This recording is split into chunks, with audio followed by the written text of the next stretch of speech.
Good evening, everyone, and welcome to tonight's Free Library of Philadelphia Foundation author event. It's wonderful to see you all here. There's much more to come in our spring season, and the next couple of months are particularly exciting.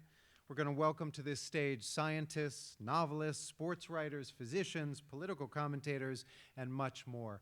There is quite literally something for everyone, and I hope you will join us for many more events. Tickets are available by visiting our webpage at freelibraryfoundation.org. I also want to say just a few quick words about our organization in general. The foundation works together with the Free Library to support programming and advance its mission of promoting literacy throughout the Philadelphia region. As a nonprofit, we are reliant upon your support to help us achieve these goals, so please do consider donating, which you can also do through our website, again, freelibraryfoundation.org. Before we get to tonight's program, there are a few people and organizations I'd like to thank.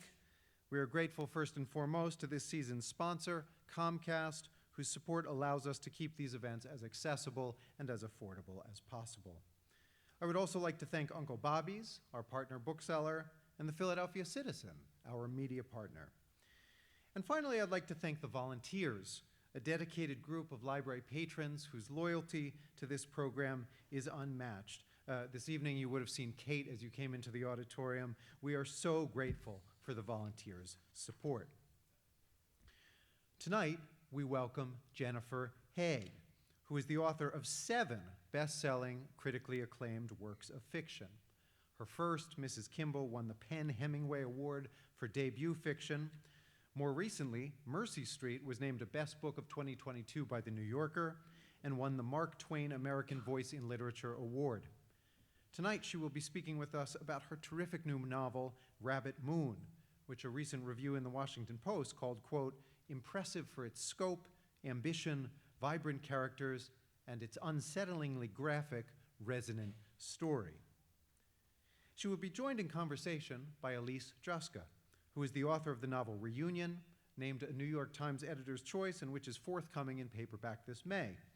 Her previous novels include If We Had Known and The Blessings, a Barnes & Noble Discover Great New Writers selection and one of the Philadelphia Inquirer's best books of the year. She is the recipient of the Alice Hoffman Prize, and her short fiction has been cited by the Best American Short Stories and Pushcart Prize anthologies. I hope you are excited as I am for this conversation. Please join me in welcoming Jennifer Haigh and Elise Juska.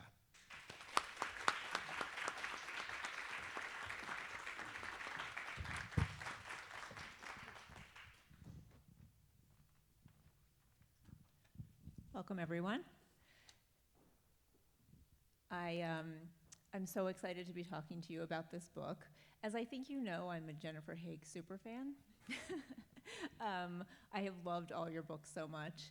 And I was thinking about why, and I feel like, you know, often when I love a novelist, it's because either they write incredibly nuanced characters, or they write really skillful, fast-moving plots, or they tackle really ambitious subjects. I feel like your novels do all of those things. And so does Rabbit Moon, which I loved. At the same time, it feels like a very different book for you, and a departure from some of your other novels. Does it feel that way to you, too?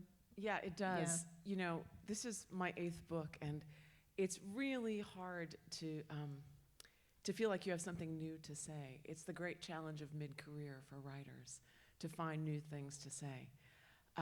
This book completely took me off guard. It kind of fell out of the sky. It's a book I never intended to write. So the way it came about, totally unexpected. I was working on an earlier novel, Mercy Street. I had just been working on it for about 6 months, maybe. And out of the blue, I got a fellowship to go to China on a cultural exchange. This was my first experience traveling in Asia, my first taste of an Asian megacity, and it was completely overwhelming. So I had these months in Shanghai, sponsored by the Shanghai Writers Association, with no obligations, nothing to do but write. And I had this novel that was impossible to write because being in Shanghai, I couldn't remember what Boston looked like. There was just no way to channel that landscape. So I knew that if I was going to write at all during that time, I would have to write something set in Shanghai. It is an overwhelming place, city of 30 million people. You know, it makes New York feel like a sleepy backwater. And it's a city that imposes on you. It's not a city that can be tuned out in any way. I didn't want to tune it out. So I started writing this novel. A little background on this book.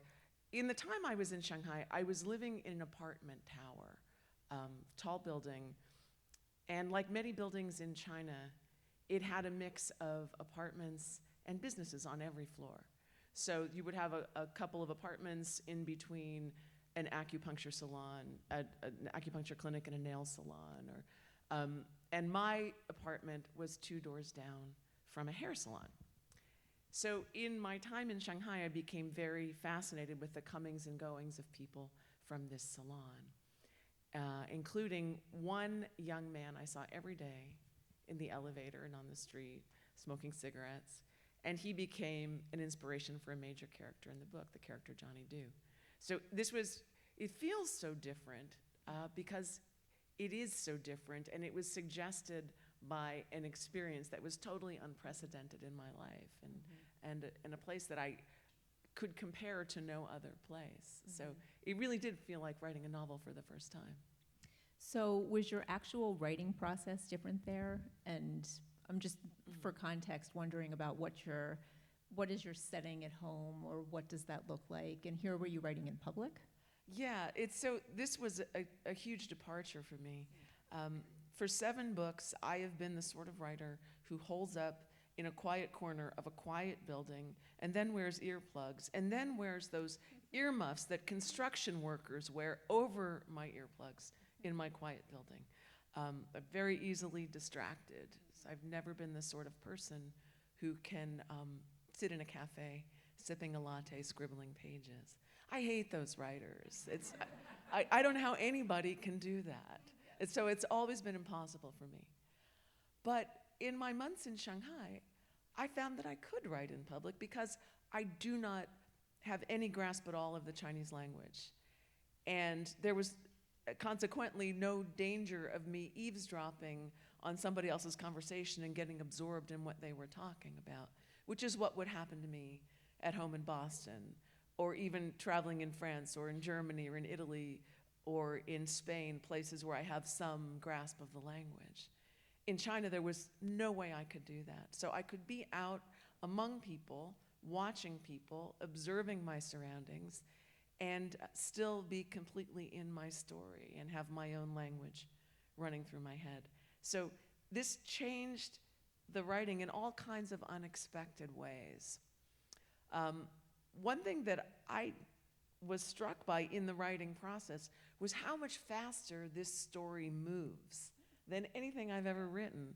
And that's because life in Shanghai moves faster than any place I've ever been. And that was really reflected in what I ended up writing. You know, this book, it's kind of like a flip book. Do you remember flip books where you have these line drawings, and if you flip through the pages very quickly, the drawings move, and it's like a cartoon. And that was a little bit how this book moves. It goes at a different pace than any of my earlier work. And I know that's not me, that's Shanghai, because now I am started on another novel, and I'm back to my old pace. So it really was the environment and all the tangible and intangible ways it affected my writing process. It was so interesting. I was going to ask you that because, yeah, for those who haven't read the book yet, it feels so urgent and kind of nerve-wracking, and the chapters are short, and the whole thing feels kind of breathless, and I was wondering if the environment had sort of infused the writing, because you can really feel that. It's like hard to put down. Yeah, it absolutely was suggested by the environment. And it's also the story itself. So most of you probably have not yet read the book. It's very newly out.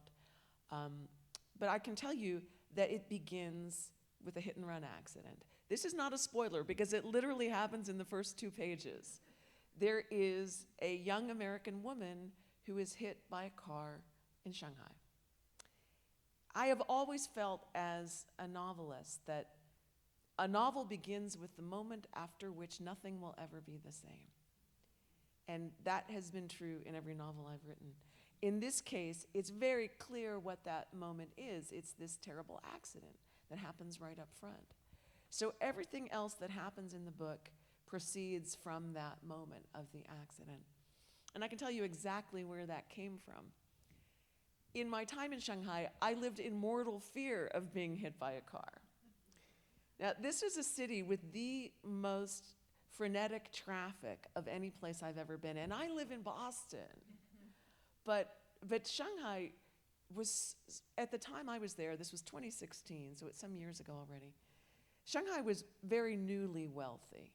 It's a wealthy city. It's the center of the financial industry in China. It's a very cosmopolitan city. At that time, there were people from all over the world. There were students, there were business people, there were scientists. It felt very vibrant and very international.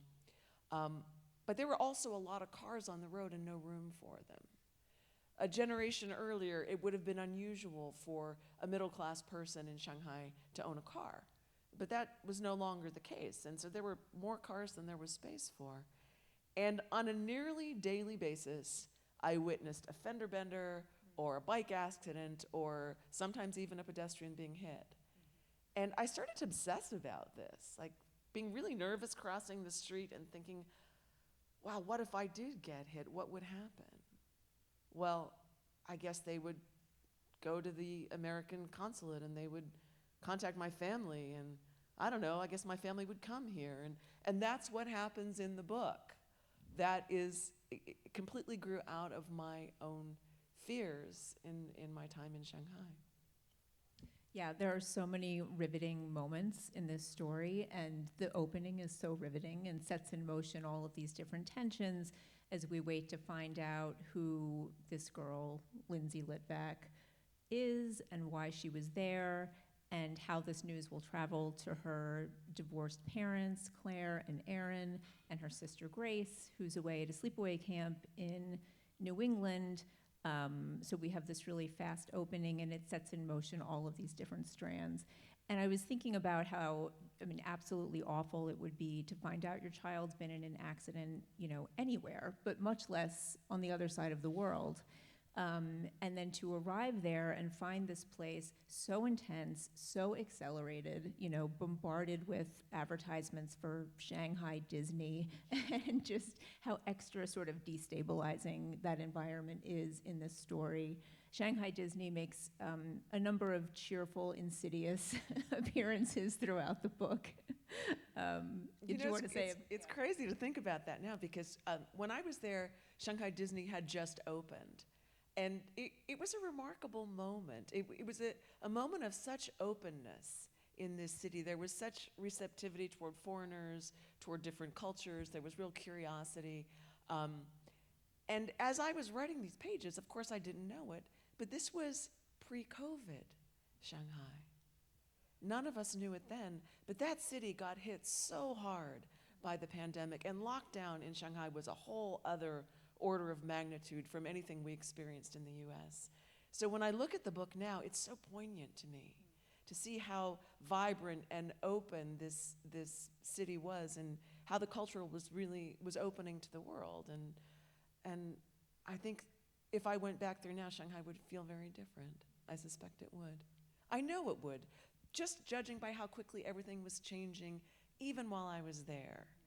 It was a city under constant construction. At that time, the skyline was just, construction cranes as far as you could see. And it seemed that the skyline was remodeling itself before my eyes. You would see these buildings that looked new would be torn down and replaced with newer buildings. So even at the time, I thought, if I come back here in a year, I am not going to recognize anything. And here we are now, 9 years later. I can only imagine how different the city looks. Just the rate of change was breathtaking. Yeah. Something you just said about how stories begin and these moments after which things are not the same. So the novel opens with this epigraph from Voltaire, which says, "Chance is a word devoid of sense. Nothing can exist without a cause." And I thought a lot about that when reading this book. It feels like a sort of causal chain. You know, one thing sets in motion, sets in motion, sets in motion. And there are these pivotal moments after which nothing is the same. And I'm curious about that, how that idea of cause and chance kind of shape the story. Yeah, it's a great question. And this novel is, in a way, kind of a meditation on chance, at how these confluences of events change the course of people's lives. And it really cuts to the way I write novels. I've never been a novelist who thinks about plot. I've never outlined a novel. I don't work that way at all. Typically what I do is come up with some characters and put them in a situation and make one thing happen. So I think of plot as this series of events that a writer is forcing to happen, that you decide these things are going to occur in the story, and then you make up characters to act it out. And for me, it kind of works in reverse order, where I come up with the characters first and the situation, and then just make one thing happen and let them react to that one thing. So it's, in my novels, it's always a story that grows out of the one thing I made to happen. Usually the way I work, and this did not happen in the case of Rabbit Moon, normally what I do is spend 3 to 6 months on the front end just writing about this story. I'm not trying to write chapters yet. I'm writing about the characters. I'm trying to figure out who these people are. I write little biographies of each character. I write about the landscapes in the story, the places where the action happens. So it's, by the time I sit down to write chapter 1, I've spent months getting to know these characters, and they are as real to me as anybody in my own life. I have a brother I'm very close to. We're a year apart, and we grew up almost like twins. And I feel I know him so deeply that I could predict pretty accurately what he would say or do in any situation.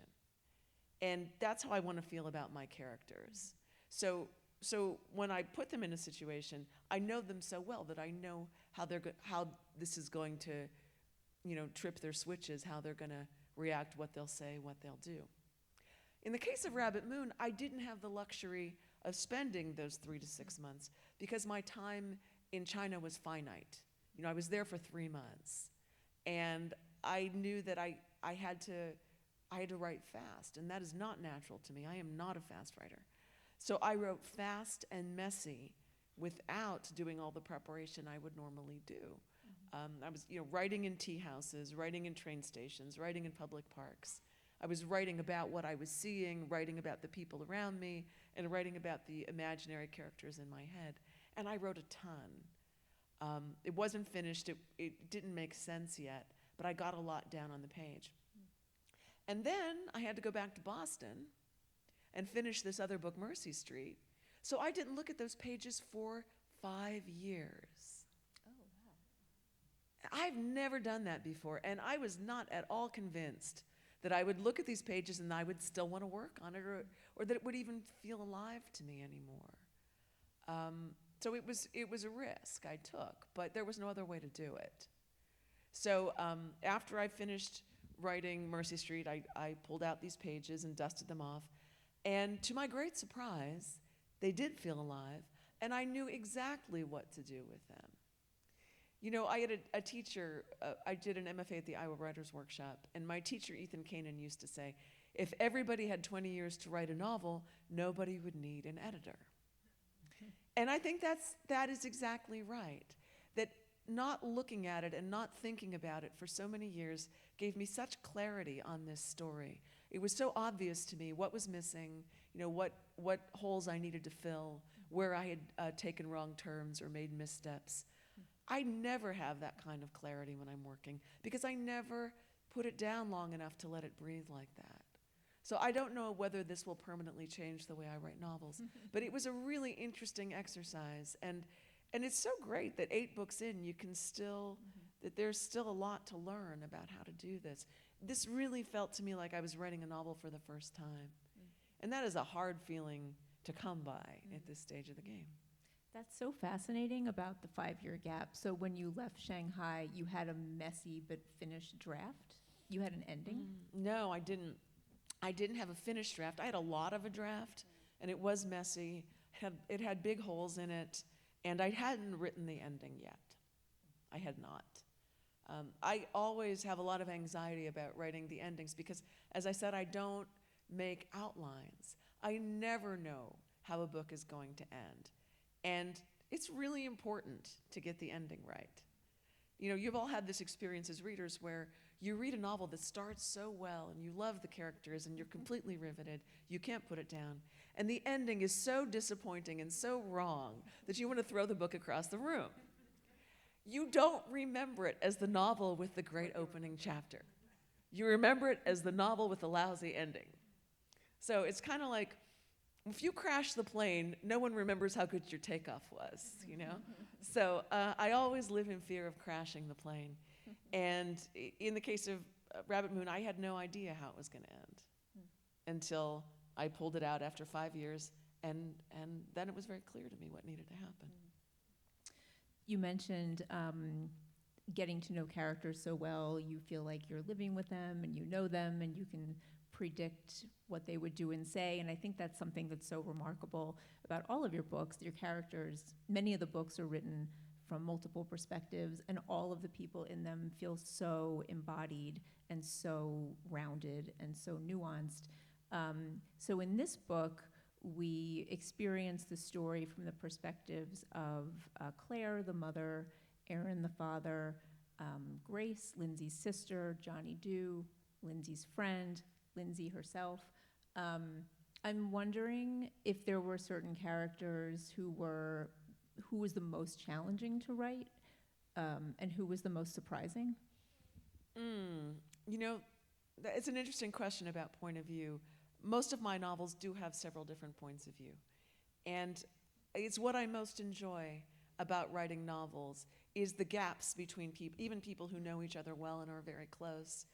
We never see the world in exactly the same way. It's kind of like you go to Thanksgiving dinner with your adult siblings, and not one of you remembers episodes from your childhood in the same way. There's always a gap, you know. It's like that Kurosawa film, Rashomon, where you see the same series of events from different characters' points of view. I think novels are uniquely suited for just that thing.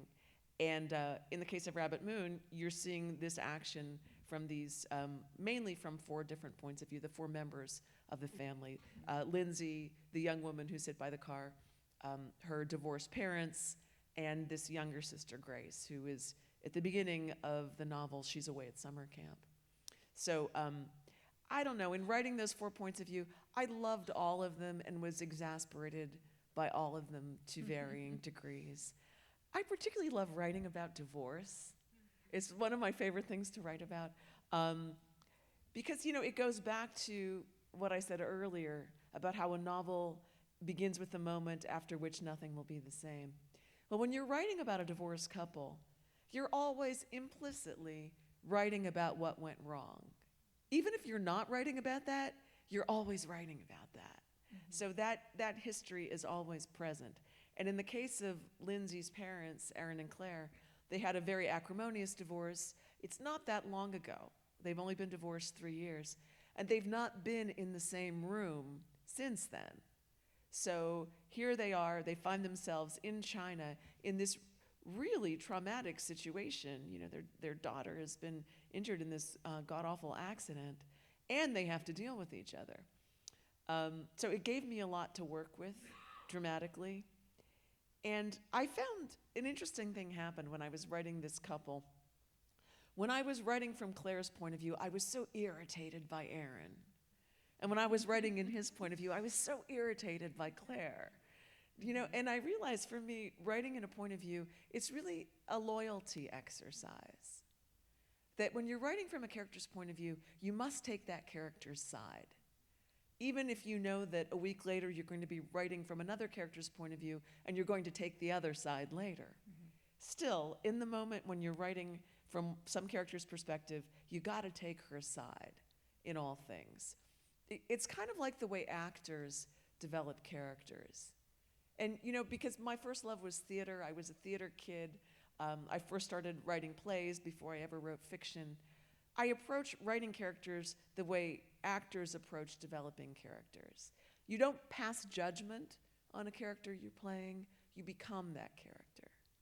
And that has been a really important lesson for me in writing fiction. You don't pass judgment on the characters, you become them, you take their side, you're loyal to them. So I felt loyalty to all these characters and deep empathy for all of them. I have to say I had a special soft spot for Grace, the younger daughter, in part because I'm writing her from childhood. And when you write a character as a child, it's almost like you raise that child. So you have a kind of tenderness for the character that you don't have for the others. So Grace is an interesting kid. She is 11 years younger than her sister. She's 11 years old. Lindsey is 22. Grace is also adopted. She was adopted from a Chinese orphanage. So it is striking how close these two sisters are, because it wouldn't necessarily be the case with that enormous age difference. But they are extremely close, extremely enmeshed. Lindsey's actually estranged from her parents, but Grace is the one member of the family that she always stays in touch with and has always remained close to. So I guess I had special love for Grace. I want to read a little bit very briefly from the book, just maybe a minute or two, and you'll get a look at both Lindsey and Grace. Okay, so this is from the point of view of Lindsey right after the accident. She's very seriously injured. She's in the hospital in Shanghai. The comatose girl breathes deeply. A student nurse washes her arms and legs. The long limbs are slender and heavy. Her pale skin smells of milk. The student nurse studies the character inked on her shoulder. Except for a scraped elbow, her body shows no sign of trauma. All the damage happened above the neck. The comatose girl dreams of rabbits. They're her little sister's favorite animal. Grace is 11 and enchanted by them. For months now, she has lobbied their mother for a pet rabbit, so far without success. Lindsey met her at the same instant their mother did. Grace was then 7 months old, living in a state-run orphanage in Chongqing. There exists in some family album a photo taken that morning, Lindsey with a ponytail and a mouthful of braces, holding her new baby sister, Grace with pink eye and a persistent rash on her cheek. Invisible in the photo is Grace's scar, a white circle at the base of her neck, the size of a pencil eraser, where she'd been burned by a cigarette. She was not an abused child, they were told through an interpreter. Her birth mother had marked her so that she could be identified later in this life or the next. Who was she? Lindsey asked. The interpreter relayed the question to an attendant who responded at length. That she couldn't understand the answer is the great regret of Lindsey's life. The interpreter's translation was 4 words long. She was very poor. Later, when Grace was older, their mother taught her the Chinese legend of the red thread, an invisible cord that connects each person to her future, to all those destined to love her in the course of her life. From the day Grace was born, the red thread connected her to the Litvaks. She was meant to be Claire and Aaron's daughter and Lindsey's sister. Of course, no one mentioned Grace's birth mother, the very poor woman, so desperate to keep her that she'd burned her baby with a cigarette. This detail would have ruined the story, would have proven definitively that the red thread could be cut. The story is interested in these questions of identity, which come up in this part of the story about Grace and international adoption, but also in multiple other parts of the story where different characters are sort of trying on different versions of themselves or different identities, sometimes even different names. Some of them ultimately settle into sort of a comfortable version of who they are, some don't. But I'm interested in just what drew you to write about, well, international adoption, but also just more generally those questions of identity, which really permeate the book.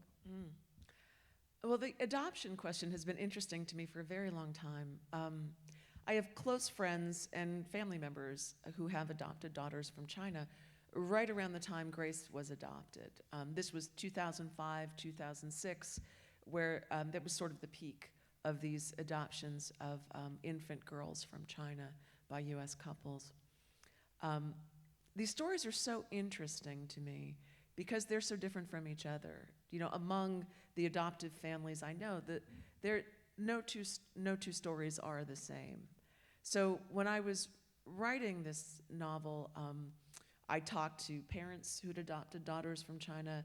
I talked to the girls themselves, some of whom were nearly adults by that point. I talked to a former student of mine who had been adopted from China. So I got many different perspectives on this question. And the Litvak family is not intended to be a typical adoptive family because there is no such thing. I learned that. These stories are completely singular, each one of them. But you know, I'm interested in families generally, and adoption adds an extra layer of complication. And then international adoption, interracial adoption, that's more complicated still. So it gave me a lot to mine there. As for the larger identity question at work in the book, it's true, a number of these characters are reinventing themselves or have reinvented themselves. And I think part of that is the reality of being 22 years old. You know, we all are figuring out who we are at that age. And because I have two characters who are that age, Lindsey and her friend Johnny, and they are both figuring it out and play different roles with their families than they do with the world at large, and are still trying to figure out who they want to be and who they really are inside. So I find that to be just a very interesting age. Everyone is interesting at 22 because, you know, the world is open to you, and so many questions have not yet been answered. So I had a great time writing about those characters. And Claire and Aaron, the divorced parents, also confront questions about who they are that maybe they didn't expect to be confronting at this point in their lives because of what they're going through with the divorce and with their daughter. I love what you said about how you have empathy for all of your characters and you're on their side. I also appreciate, I feel like you don't apologize for your characters and you sort of present them, flaws and all. Do you think at all about the likability of your characters? Does that enter your mind? No, it never does, because I like them all. Even when they're terrible people, I like them, you know. And I've written some terrible people, but even, you know, probably the most terrible character I've ever written was in my novel Mercy Street. There's a guy named Victor Prine who holds some really despicable views of the world. And I probably disagree with this guy about the color of the sky, but I enjoyed writing him. I enjoyed his humor. I found him to be surprisingly observant. You know, he's surprised me all the time. And in the end, I even found things to like in him. I think the truth of it is that, you know, nobody thinks of themselves as a bad person. None of us think of ourselves as the villain in the story. We're all the protagonists in our own lives. And even when we do bad things, we always think we have a good reason. So when I'm writing characters, I try to write them the way they would write themselves. So if Victor Prine read about himself in Mercy Street, he'd think, yep, that's about right. That's how I am. That's about right. And that's all I'm trying to do. You know, it's not, as you say, not ever apologizing for the characters, but just show people as they are and why they are this way, how they became this way. And, you know, all that preparation I typically do on the front end, writing characters' biographies, writing about their childhoods, writing about their parents, that's how a character opens up to you. You know, did an interview with NPR not too long ago, and the interviewer asked me why I'm so drawn to writing family stories. And I thought, really? Is that what I do? And I guess I do that. And I never set out to write a family story, ever. I always think I'm writing about one character and something interesting that happens to her. But the truth is, you cannot write a fully formed character unless you know who her parents were, unless you know about her childhood and where she grew up and how she grew up and what her first love was like and what her first job was. And you need to know all these things to write a fully formed character. It's kind of like when you're dating, you don't know who you're dating till you meet the parents. I'm sorry, you do not. And all sorts of revelations happen when you meet this person's parents. And the same thing happens when you're writing characters. You have to know who are their people, where did they come from and how were they raised. So yeah, that's just part of the writing process for me. Hearing you mention Mercy Street, I'm just thinking about how wide-ranging your stories are, from Heat and Light to Baker Towers, and now Rabbit Moon, and the amount of research that must go into these books, because they all feel so fully embodied. The worlds are so informed. I know you did a lot of observing and sitting in tea houses while writing this book, but was there any research you did that is particularly memorable or was particularly surprising? Oh, it was so challenging with this book because I love doing research. I err on the side of doing too much research sometime, and I kind of lose sight of the fact that I'm not writing anything. I could burn up years doing research. I enjoy it so much. In the case of Rabbit Moon, my ability to do that was sorely limited by language. So I mentioned this guy I was fascinated with, this young hairstylist who worked in my building. Had I been in the US, I would have contrived some way to talk to this guy and find out more about him, find out about his life. There was no possibility of me doing that, so I really had to make it all up. And this is a purer work of imagination, I think, than anything I've written, just for that reason. I simply couldn't do interviews. I couldn't ask the questions I wanted to ask. So in a way, it was scary. In another way, it was strangely freeing. That, I had to go on instinct and imagination. So this was much less of a research-driven book. That said, because I was writing the whole thing in public spaces, I was observing much more than I typically do. And there's something marvelous about being in a totally unfamiliar environment. You get fresh eyes. It's nearly impossible to have fresh eyes in a place where you spend every day of your life. There's so much that just washes over you, you simply don't see it. But because everything was so unfamiliar and so perplexing to me, I looked much more closely than I ever have before in my life. So there's a lot of close observation in this novel. It was also clear to me that I had to write it from the point of view of a clueless American, because that's what I was. There's no way I could write from the point of view of a character who was Chinese and pull that off. There's absolutely no way. So my characters are all people like me. They were Americans who were plunged into an unfamiliar environment and had no idea what they were looking at, had no idea how anything worked. So I'm mainly writing from those perspectives. I was thinking about, we talked about how the book concerns chance and causality and these moments after which things are not the same. And I was remembering, have you, George Saunders' This Woman, the Pond, and the Rain, which is a book about the craft of writing fiction.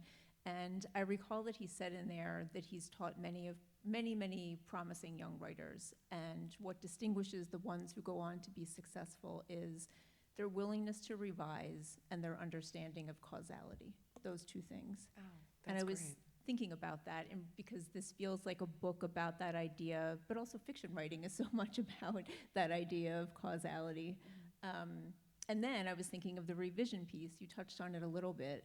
But just wondering about what that looks like for you, as a novel, you said you don't plan your novels, but just wondering a little bit more what a typical revision process looks like. I love revising. It's the only part of writing I enjoy. The first draft is really scary to me, in part because I don't outline. I don't know if I can land the plane. There's a lot of anxiety in that whole process. Revision is wonderful because then you have something to fix. Even if it's terrible, there's something to work with. My favorite part of the writing process is the final revision where I'm just, putting in commas and taking them back out again. I love punctuating. It's my favorite part of writing. I think I'm really good at punctuating, and I'm very critical of other people's punctuation. So that fine-tuning is so joyful to me. I love playing with the music of the sentence, and I'm very concerned with sound when I'm writing. And so I in the final draft, I'm reading the whole book out loud to myself over and over again. And sometimes I can see a problem with the sentence. I can hear it when I can't see it on the page. If there's an unnecessary comma, I figure that out once I read the sentence out loud. It's clear to me that stop shouldn't be there. So I spend a long time on the language piece of it. I mean, from the beginning, I pay a lot of attention to language, but that kind of final pass on the sentences is probably the most pleasurable part.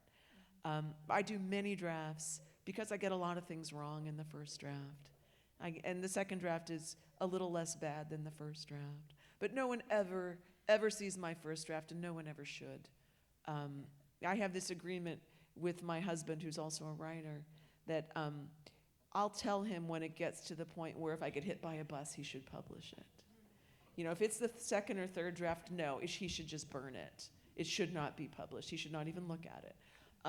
But when I get to the point where, yes, if I get hit by a bus, it's worth publishing, I notify him of this fact. So yeah, the revision part, it gets more and more enjoyable as I get further into it, because you get to see it become good. It doesn't start out good. Nobody's first drafts are good. Mine are really not good, and they're not any better than they were the first time I did it. That's the horrible surprise of writing a second novel, because by the time you get to the final draft, it's pretty good. And you think, wow, I've learned a lot. I'm not bad at this. And then you start another novel and you think, oh, I suck. I really suck. I suck as badly as I did when the first one. And it's true, you do, and you forever will on the first draft. They just don't fall out of your head, as good literature. That doesn't happen for anybody. So it's the joy of revision is seeing it become good. Speaking of fine-tuning and language, what are your feelings about M-dashes? They're fun to write. They're sort of addictive. I prefer them to semicolons. I have a complicated relationship with the semicolon. I'm good with colons and commas. Semicolons I'm suspicious of. M-dashes I tend to overuse in my first draft, and then I have to go clean that up. We have just another couple of minutes, and then we'll go to the audience for questions. Can we do a chance and causality themed lightning round? Okay, let's do it. What is one book that caused you to want to become a writer? The first short story collection by Jane Ann Phillips, Black Tickets. This was a book that kind of peeled back the sky for me as a young aspiring writer. When I first took writing workshops as an undergraduate, I didn't realize I was doing it, but I always wrote first-person stories from a male perspective. And because simply I had internalized the lesson that literature was written by men about men. Where did I ever get that idea? Well, it was because, all the years I was in school, I almost never read a book by a woman. And that has, of course, changed. The world has changed since then. But back in the 1980s, that was not so unusual. So all the books I admired, all the writers I admired, they were all by men about men. So because I wanted to write literature, that's what I did. And I had a wonderful teacher at Dickinson College, a writer named Robert Olmsted, who put that book in my hands, Black Tickets by Jane Ann Phillips. This was written by a young woman like me, who like me was from Appalachia. She was from West Virginia. I'm from Western Pennsylvania. And it was such a revelation to me that literature could be about the kind of people I knew, the kind of people I had grown up around. And it gave me permission to write the world as I understood it. And I think that's probably the most valuable thing you can do as a teacher of writing, is to put the right book in a student's hands at exactly the right time. You read my mind. My next question was about a teacher who had had an important influence. There you go. I have just one more. What moves you to write now in 2025? Oh. Well, you know, it's been different for every book. In the case of Rabbit Moon, it was loneliness.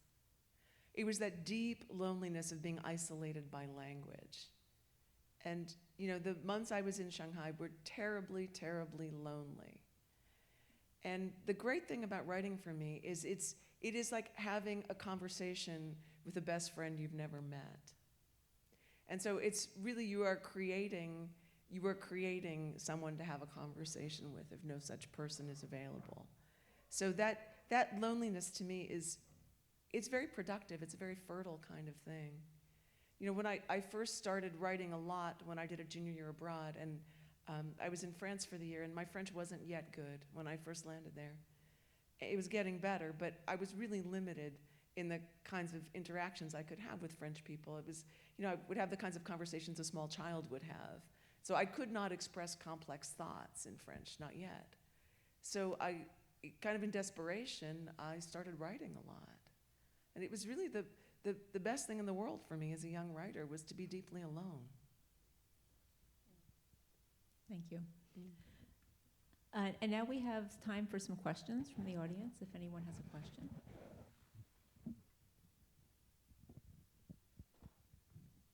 Yeah, right in the front. Hi, Jason. It's great to be here. They're going to bring you a mic. Thanks for coming to Philly. And thank you for such lovely prose. Your prose is just a joy to read. Every sentence matters, which is just really lovely. Without spoilers, there's a section of the book in first person, and I'm wondering just generally what made, not that section specifically, but what makes you choose between third person and first person? Or if you want to talk a little bit about that section, like why is that section in first person? Okay. Well, there is a section late in the book that is written in the first person. I can only say it came out that way because it needed to. There was no other way for me to write that. And it took me by surprise, frankly. It was not something I'd planned. But it needed to be in first person. And I don't want to say too much about it because it might be a bit of a spoiler. In general, I avoid writing in first person in novels because it's rare that any one character knows all the good parts of the story.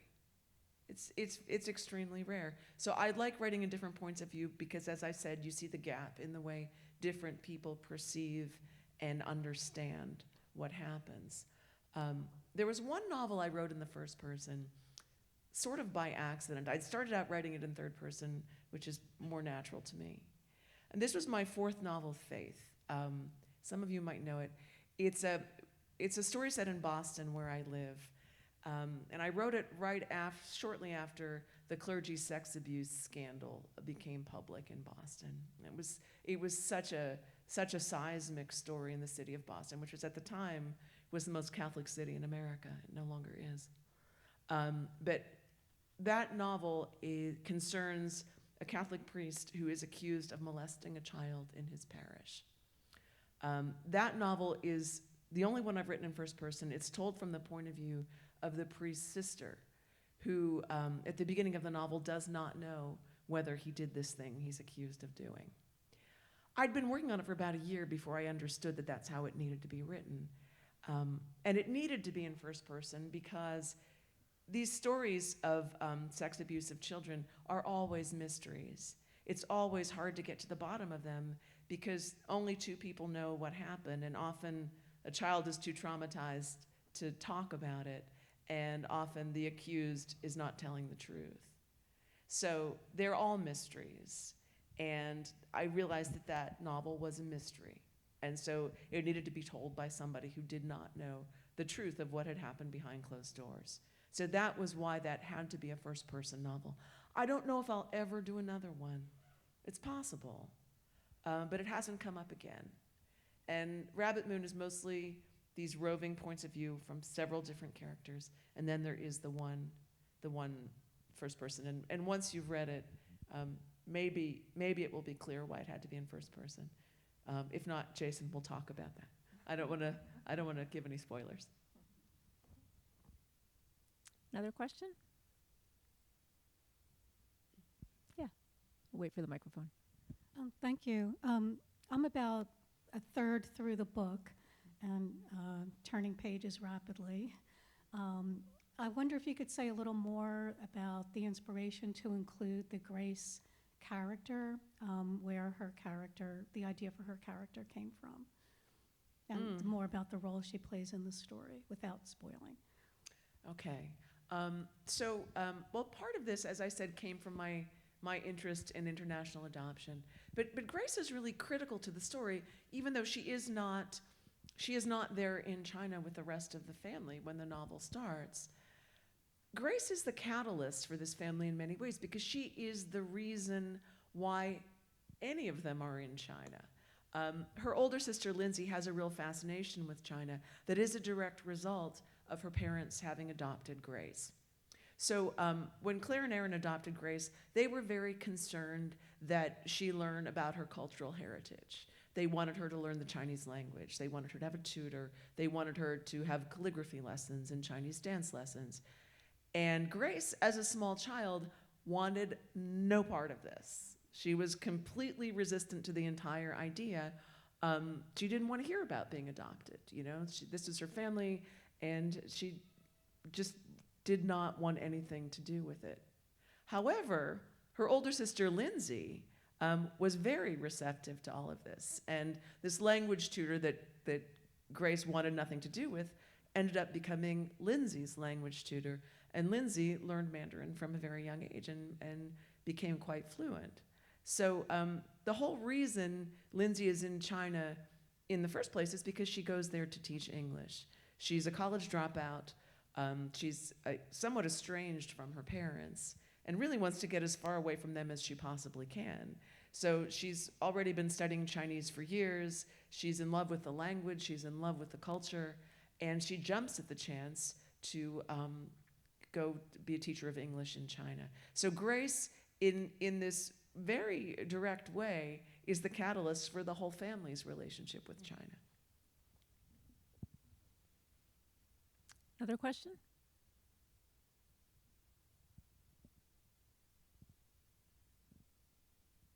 It's always hard when a book is this new because really not that many people have read it yet. It is very newly in the world. And I'm being careful to talk about it in this very measured way because it is a story that runs on suspense. And so there are things I don't want you to know until you've actually come upon them in the novel.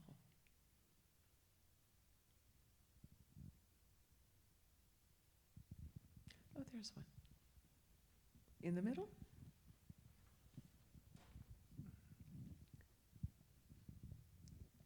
See if I can make this work. What do I have to do? Is it working? Okay, now it is. So I've read a handful of your novels, all set in Boston, and that's obviously now I know, not your original hometown, but I'd be interested in hearing just more about how long you've lived in Boston and about how Boston, you talked about the experience in China of looking at things with new eyes in a way that you can't in a familiar setting. Yet you obviously managed to find newness and freshness in your familiar Boston. So if you could talk a little bit about Boston and how you do that. Oh, I would love to. It is a really great city to live in as a writer. I've been in Boston now for 23 years. I can't believe it's been that long. But if your grandparents aren't from Boston, you're not from Boston. So it's that kind of place. I feel that I could write, I don't know, maybe 20 more novels set there. It's endlessly interesting to me, in part because I'm very interested in class as a writer. And that is a function of where I grew up. I'm from a working class background. Most literary writers I know are certainly not. So class is something that comes into everything I write, every short story, every novel has a class component. And part of the reason why I find Boston to be such a fertile ground for me is that there is a very clear and kind of unapologetic class, kind of caste system in Boston. Boston really does have Brahmins. And a lot of the Boston stories and novels I've written deal with questions of class in one way or another. So that's part of the fascination of Boston for me. The other thing I really love about that city is that there is a constant influx of new smart people. Like it is, the population is constantly renewing itself. Boston has MIT, it has Harvard, it has Boston University and Boston College and University of Massachusetts. And so there's all this higher ed going on. There's a lot of biotech happening. There's a lot of scientific research being done, medical research being done. And in my years living in Boston, I've gotten to know people in all those different pockets of the city. So there's just a limitless number of stories generated by all this kind of generation. It's a very generative place. There's original research being done. There's a lot of writing being done as well. It's a real writer's city. If you throw a book out a window in Harvard Square, you will hit a writer. So there's a great community for writers there too. You know, I lived in New York years ago and I love New York, but I don't think I would do very well writing in New York. Boston is close enough to New York that you can get on the train, go have lunch with your editor, and then leave and go back to Boston and write. So all those qualities of Boston make it a really good place for me, and I'm not bored yet. You know, it never bores me.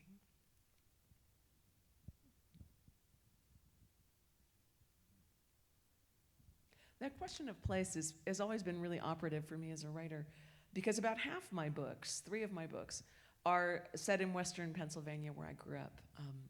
I grew up in a little coal mining town in what my dad used to call Pennsyltucky. It's about 70 miles northeast of Pittsburgh, and it was a company town when I was growing up. It's a coal mining town. And both of my grandfathers were coal miners, 6 of my uncles were coal miners. Every family in town had some connection to coal mining. And part of what draws me back to writing about that part of the world, the town that I call Bakerton in my Pennsylvania books, is that it is a place that has transformed in my lifetime.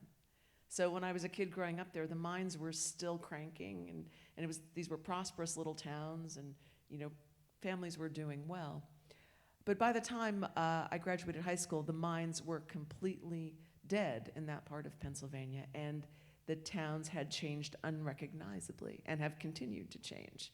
So the 3 Bakerton books I've written, first Baker Towers, then the story collection News from Heaven, and then Heat and Light, all concern that same landscape, Bakerton, Pennsylvania, and the ways it has been transformed by economic change, the loss of industry, and how that has changed the people who still remain in that town.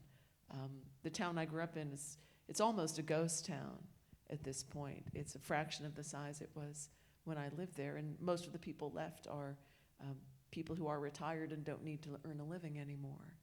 So it is a place that has suffered, and it's a population that has suffered. So my own suffering in connection with that town is part of what leads me to write about it. It's trying to make sense of what has happened and the changes that have occurred there.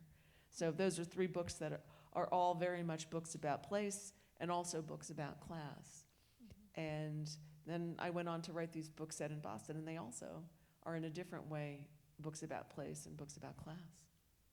And what you're saying about Pennsylvania transforming, I'm remembering at the top of this conversation talking about how quickly Shanghai is transforming. So all these great stories set in these transforming towns and cities, right? And it means the stories keep coming too, that you're not going to run out of material anytime soon.